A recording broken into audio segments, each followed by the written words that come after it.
maanta oo bishii shan tahay bishii sideedaad 2026 waxaa ciidamada difaaca Puntland ay ka fuliyeen howlgal qorsheysan magaalada Gaalkacyo taasoo looga howlgalay xere halka ku taal oo muddadii u dambeysay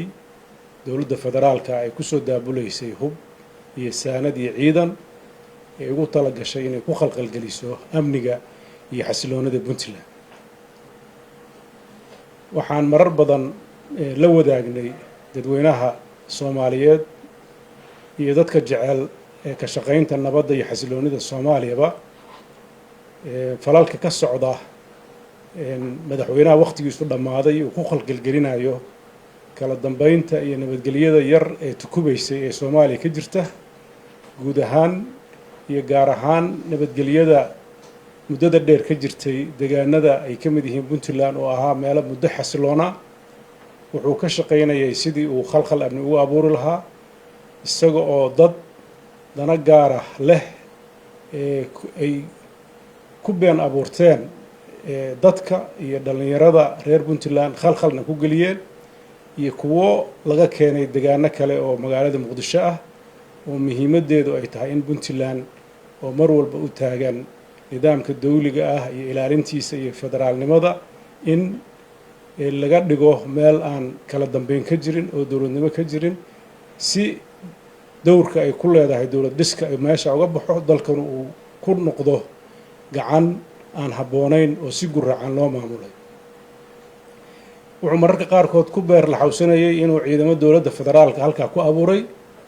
ciidamada Puntland waa ciidamo Soomaaliyeed ee la dagaalama argagixisada burcadbadeeda dib u soo celinta dowladnimada ee ka fuliyay deegaano badan oo koonfurta Soomaaliya ah ilaa ay qayb ka noqdeen in filadii Soomaaliya dib loogu soo celiyo maamulka dowladda oo ilaa iyo maanta ka arrimiya. ciidankaas waxaa maamulaya dowladda Puntland waxa ay mar walba u taagneed qaranka iyo dhismihiisa. ciidan meel kale ka imaanayo oo runtii maamul kale uu maamulayo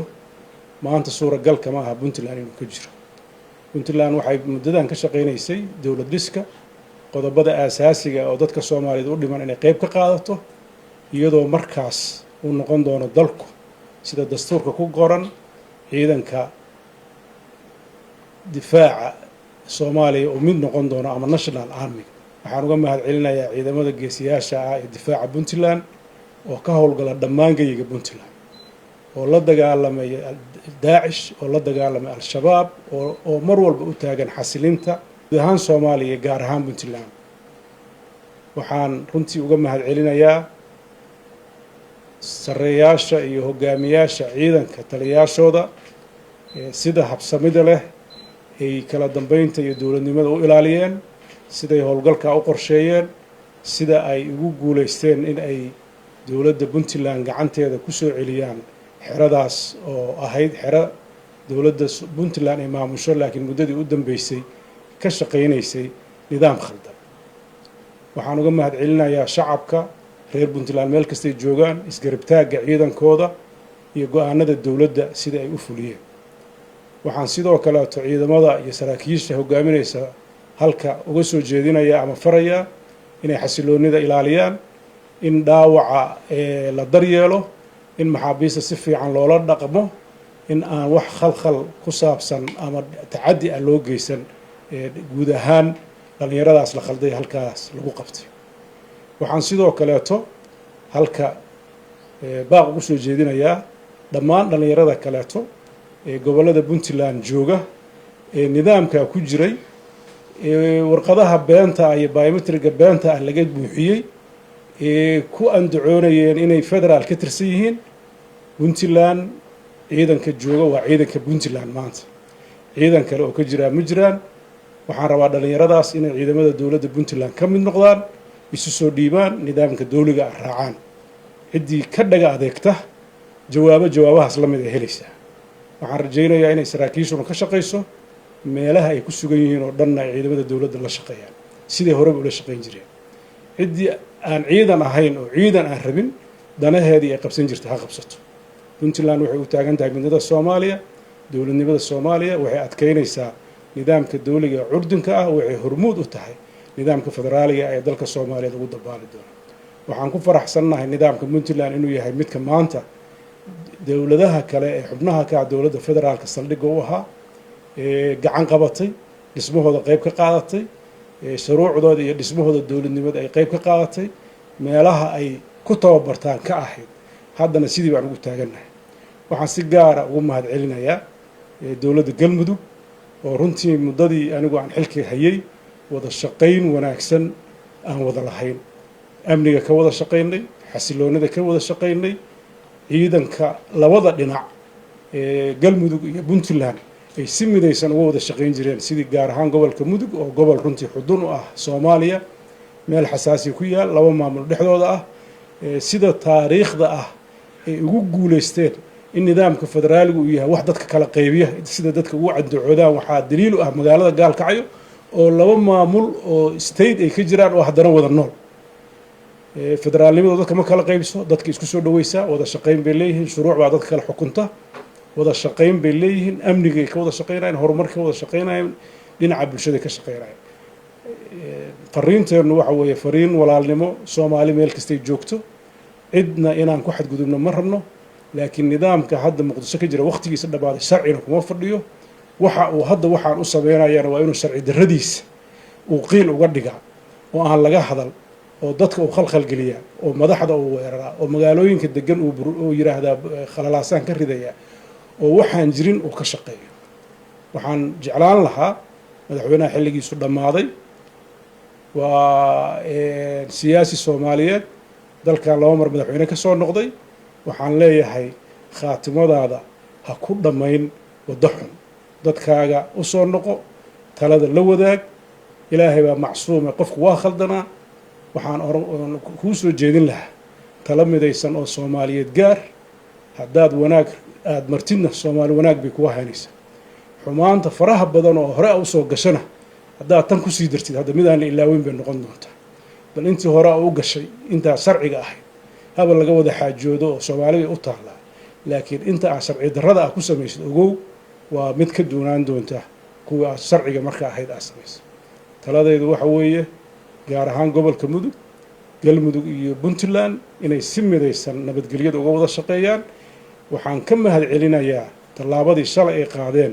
ciidamada iyo maamulka Galmudug oo diiday inay qayb ka noqdaan dhibaatada lagu hayo Puntland. sidaasoo kale aan ballan qaadeenaa, horena u ballan qaadnay, aynu ogyihiin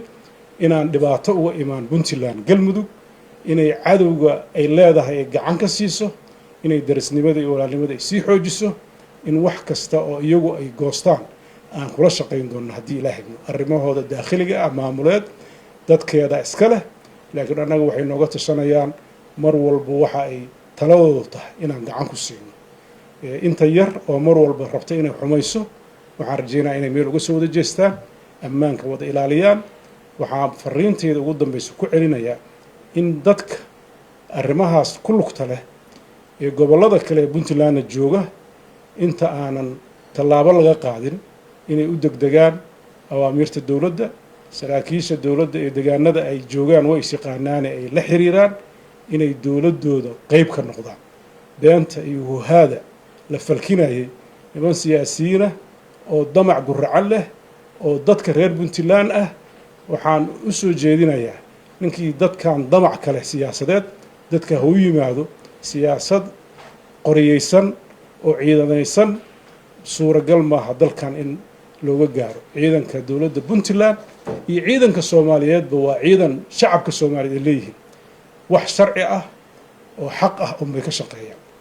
wax qof ah kama shaqayn karaan. dowlad ku hoos noolaan kartaa ma jirto. maamulka dowladda Puntland waa mid, hay-adihiisa dowliga ahna waa mid, dadkiisuna waa mid. ciddii isku dayda inay waxaan jirin ka shaqayso intii loo dulqaadan kara waa loo dulqaatay,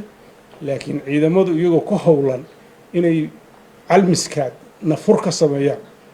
oo buuraha galgala ay wax 15 sano ka badan ay dul saaran yihiin, oo bacadka iyo qabowga iyo dhaxanta iyo cimilada isbedeshay mararka kuleylka ay u joogaan, suuragal ma noqon karto in guryahoodii iyo xaasaskii iyo dhulkii deganaa loo dabamaro dana yar oo raqiis lagu bedesho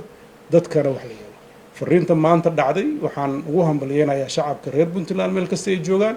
gaar ahaan ciidamada geesiyaasha ah ee difaaca dowladda puntland qeybihiisa kala duwan oo dhan taliyaha guud ciidamada